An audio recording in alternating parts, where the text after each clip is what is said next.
Welcome to this second session in the series of sessions on graphical and diagrammatic presentation of data. If you have not gone through the previous session, then it is advised to go through it to have a better understanding of the concepts covered therein, as well as the concepts which are going to cover today. We have already learned about in the previous session how to make a frequency table for a given data set, then how to organize our data in the form of a line diagram or a bar chart. We also studied about how to present a set of data in a pie chart form, and also how to construct or create a frequency distribution table for a given data set. So all this we have already covered in the previous session. Today our main focus will be to understand how to create or construct a relative frequency distribution table, and also how to graphically present data in the form of frequency distribution histogram or a frequency polygon. Now to begin with, let us try to understand the concept of relative cross frequencies. So as the word relative indicates or suggests, it is all about the proportion, relative proportion, how the numbers are spread across. So basically the class frequencies can be converted into relative class frequencies to show the fraction of the total number of observations in each class. A relative frequency captures the relationship between the class total and the total number of observations. So let us try to understand what is being said over here through an example. So take an example of Hero MotoCorp and the vehicles they sold last month. So we have two categories or two classes for the vehicle types, that is the domestic as in the foreign. So in the domestic market they sold last month 50 vehicles, and in the foreign market they sold 30 vehicles. So altogether 50 plus 30, that is 80 vehicles they sold. So these are classes, these are the frequencies, the numbers basically. If we want to convert these frequency or the numbers into relative frequency, so basically we'll have to calculate their fractional values. So how much of the total vehicles sold were in domestic as a proportion of the total vehicles sold. So the proportion, if we want to calculate from this number, it will be 50 divided by 80, which is nothing but 0.625. Similarly, 30 vehicles in foreign market represents 30 by 80 as a proportion of fraction. So 30 by 80 means value of 0.375. So the relative frequency of foreign vehicles sold class or the number is 30 is 0.375. If we sum up all the relative frequencies, then it will always add up to the number 1, which represents the total. All, that is the total of all fractions is always 1. Moving further, this is in this slide we have shown, or for a better reference, the content of the number of vehicles sold last month by Suzuki Motors. So previous example was for Hero MotoCorp, number of vehicles sold as domestic and foreign markets. Now here we are seeing a data that we collect for the sale of 180 vehicles last month by Suzuki Motor Group, and how much profit they made on the sale of each vehicle. So on one vehicle sale they made a profit of $1,387. On the other vehicle sale they made a profit of $1,754, and so on and so forth. For all 180 vehicles we have this data. Now we have the lowest value of 294 in this data set, so which corresponds to the lowest profit made on sale of a particular vehicle, and similarly the highest value in this data set is $3292, which is the highest profit made on sale of any of the 180 vehicles sold last month by Suzuki Motors. Now after this we convert this into frequency table wherein we divide these data ranges, that is from the lowest value of 294 to 3292, into some classes, and how many vehicles correspond or come under this classes. This we have already construction of a frequency distribution table we have already covered in detail in the previous session. So maybe you would like, in case you want to develop better understanding, you would like to go through that previous session and develop better understanding. Now what we have done is we have these classes, what we call, so the lowest class limit of 200 and upper class limit of 600. Similarly here for this class, the lower class limit is 600, upper class limit is 1000, and so on and so forth. So between profit between $200 to $600 was made on the sale of 8 vehicles by Suzuki Motor Group last month. Similarly, a profit of between 600 to $1000 was made on the sale of 11 vehicles last month, and so on and so forth. So basically we have this frequency distribution table from the raw data set constructed. How we arrive at these class intervals, lower, how do we specify lower and upper limit, and the range of class from 200 to 600, that is 600 minus 400.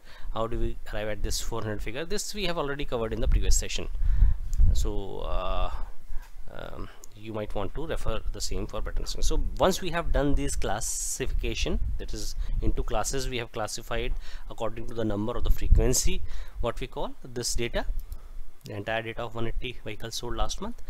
Then we establish the relative frequencies of these numbers. So relative frequencies is nothing but fractions, as I already mentioned. So out of the total, what fraction is 8? So it is 8 by 180, which is nothing but 0.044. What fraction is 11 of the total sold vehicles of 180?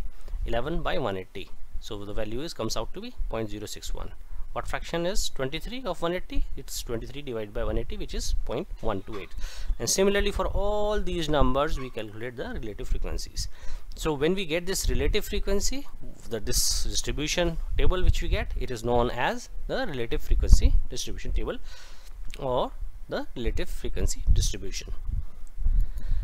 Now next, then after the relative frequency distribution, we touch upon, or we learn about the 3 commonly used graphical forms for representing data, which are the histograms, the frequency polygons, and the cumulative frequency distributions. Now histograms are similar to what we studied about the like the bar charts. Basically what we do is that we represent the class intervals on the x-axis or class limits on the x-axis, and the frequency or the number on the y-axis. So for an example, there is a case, this example is there, in which we are plotting on the x-axis selling price in US dollar, thousands of on vehicle sales. So what is the selling price of vehicles we are representing over here in the form of classes? So it is like how vehicles with selling price between 15,000 to 18,000 US dollars, and vehicles between 18,000 to 21,000 US dollars, vehicles with selling price between 21,000 to 24,000 US dollars, and vehicles with selling price between 24,000 to 27,000 US dollars. These classes we are having for the sale of vehicles, and on the y-axis we have the number of vehicles. So how many vehicles are there with selling price between 15,000 to 80,000? There are 8 vehicles. How many vehicles are there with selling price between 18,000 to 21,000 US dollars? There are 23.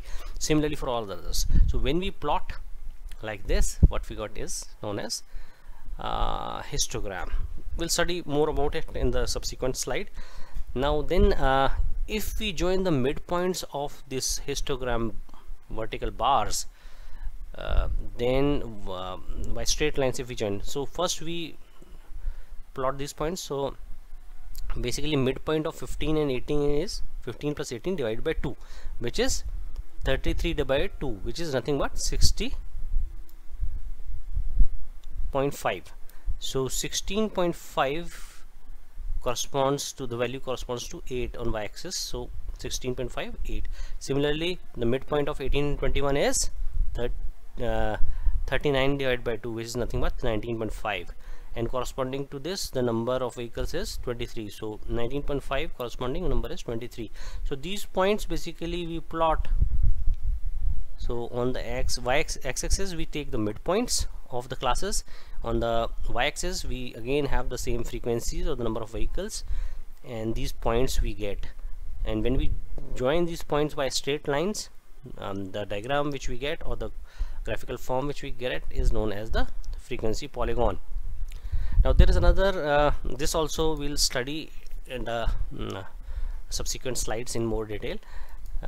Next we come to the cumulative frequency distribution. So cumulative, as the words cumulative means, it is mentioning the number of vehicles cumulatively on the y-axis. On the x-axis we have the selling price as usual, like 15, 18, 21,000. So how many vehicles, what we do is how many vehicles with selling price less than 15,000. So if we see over here our data says that no vehicle is there between selling price between less than 15,000. So 0 number of vehicles corresponding to values less than 15,000. Then we take the next upper limit basically of the class intervals. We keep on taking the limits corresponding. So how many vehicles are there with the selling price up to 18,000 US dollars? There are 8. So corresponding to 8 we plot this point as 8. How many vehicles are there with the selling price up to 21,000 US dollars? There are 8 plus 23, because all vehicles over here will be counted towards the left hand side of this particular. So 23 plus 8 is nothing but 31. So 21 correspond to value of 31. This point we plot. Similarly for all the upper limit of these class intervals, the cumulative summation of all these values will be plotted one by one, and if we join them these points by a straight line, then what we get is a cumulative frequency distribution. Now studying slightly in more detail the histogram first. So histogram is a graph in which the classes are marked on the horizontal axis or the x-axis, and the class frequencies on the y-axis, vertical axis, and the class frequencies are represented by the heights of the bars, and the bars are drawn adjacent to each other.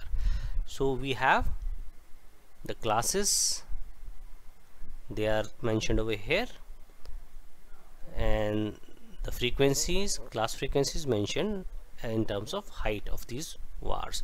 So we have bars adjacent to each other, and the height of the bar is corresponding to the frequency of the class, particular class. So this is for the again the sale of 180 this data which we had for the sale of 180 vehicles last month for Suzuki Motors groups. So we have these ranges 200 to 600 profit range by and this is applicable for 8 vehicles sold.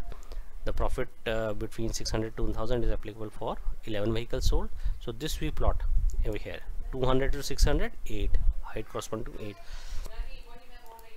600 to 1100, height corresponds to 11, and similarly for other class intervals. So this plot which we get in the form of bars is known as what is known as a histogram. And quickly we can, from this graph plot, we can easily understand that the most of the vehicles means the majority or the highest number of vehicles value for a particular class is 45 and the lowest is 4. So the vehicles profit majority or maximum, the vehicles corresponding to profit of 1800 to 2200, they are maximum, means most of the vehicles for which the frequency is the highest is having a profit range between 1800 to 2200 US dollars. Similarly very few vehicles, that is 4 vehicles, are having a profit between 3000 and 3400. So we can get an understanding of the data visually through this histogram. Next is what we call as the frequency polygon, in which we as I already mentioned, in which we consider the class midpoints, and we plot we join the plot instead of this histogram. We take the midpoints and midpoint values and we join them a straight line to form a histogram. So again the same example, we have the table. So midpoints we take for 200 to 600 range, which is 400. For 600 to 1000 range, it is 800, and the frequencies we have as usual for the data 8, 11, 23. So we have just, instead of the classes, we have taken the midpoints. So for 400, corresponding value is 8 on y-axis. So we get this point. Similarly for 800 we get this 11 value, and these points once we get, we join them by straight line, and finally what we get is known as the frequency polygon. So this plot, frequency polygon, also shows the shape of a distribution of data, and is similar to histogram because we are taking midpoints over here on the y-axis instead of the class upper limit or lower limit values or ranges. We are showing only the midpoints on the x-axis, and the line segments connect the points formed by the intersection of midpoints and the class frequency. Basically means we are plotting the midpoints versus the numbers of the frequencies, and these midpoint and number frequency intersection values, or that is these points, we are joining by straight line segments to get our frequency polygon. Next we try to get an understanding that how histogram and frequency polygon fare. So both of them, this is the frequency polygon, this is the histogram. So how they have, so both of them give a graphical representation, and they give us a quick picture of the main characteristics of data, that which is the highest point, which is the lowest point, and so on and so forth. And then how much, where is the concentration of vehicles. So here we see that majority of the vehicles are having this profit range between like this, maybe we can say that between 600 to 2800 something US dollars. That so similarly we hear that majority of the vehicles seem to have sales with profit ranging between these values 1000 to, so you can say 2600 US dollars, like that. So the histogram has the advantage in comparison to other representation that it depicts each class as a rectangle, and the so rectangular height represents the number of each class. So here we are representing through adjacent rectangles the various class intervals, and the height of this rectangle corresponds to the frequency or the number, which in this case is the number of vehicles sold by Suzuki Motor Corp last month. So last month data on sales of vehicles of Suzuki Motor Corp is plotted in the form of histogram, which makes easy and which makes for an easier understanding of data. Now in contrast, the frequency polygon has advantage that in histogram we cannot have this done, this diagrammatic representation for two or more car manufacturers on the same histogram plot, whereas this we can do it in a frequency polygon. So suppose there are two organizations or manufacturers of vehicles like Hyundai Motors and Suzuki Motors. So we can plot, so this particular graph, frequency polygon graph, we construct for Hyundai Motors for the sales of vehicles last month, profits on sales of vehicle last month for Hyundai Motors. Similarly, profit on the sales of vehicles for Suzuki Motors last month, and this way we can get a comparison that how the profit compares between two companies. So this kind of plotting of two or more organizations on the same graphical plot is not possible in histogram. So this is an advantage of a frequency polygon. Next we come to what is known as the cumulative frequency distribution. In this, as the word suggests, we go for cumulative frequencies instead of the plain frequencies. So again here we have the profits on sales of vehicles last month for Suzuki Motor Corporation. So these class intervals are specific class limits, 200 to 600, 600 to 1000, like this classes we have. The numbers of vehicles, that is the frequency, we have the number. Now we take we form another column which is the cumulative frequency, and it is got by summing the previous value of all frequencies till that particular class. So basically what it means is that how many vehicles have a profit on sales up to $600. So there are 8, so as it is 8 comes over here. So next is how many vehicles are there with the profit on sales up to $1,000. So there are 8 plus 11, that is 19 vehicles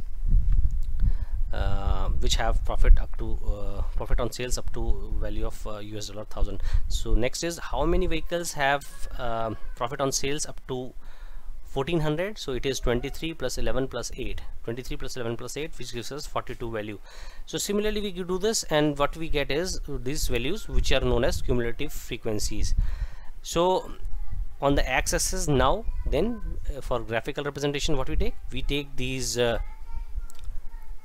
class limits for different classes, and corresponding to that we plot the cumulative frequencies. Instead of the numbers frequencies which we used to plot in the frequency polygon, we take the cumulative frequency values.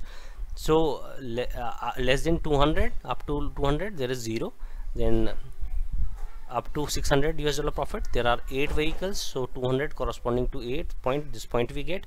So up to 1000 there is 19, so up to $1,000 profit there are 19 vehicles, so 19 value corresponds somewhere here, so this point we get. Similarly we get all the points for the other classes according to the cumulative frequencies, and we then join these points by a straight line segments or a smooth curve, and what we get is known as a frequency cumulative frequency distribution. With this we conclude this session. So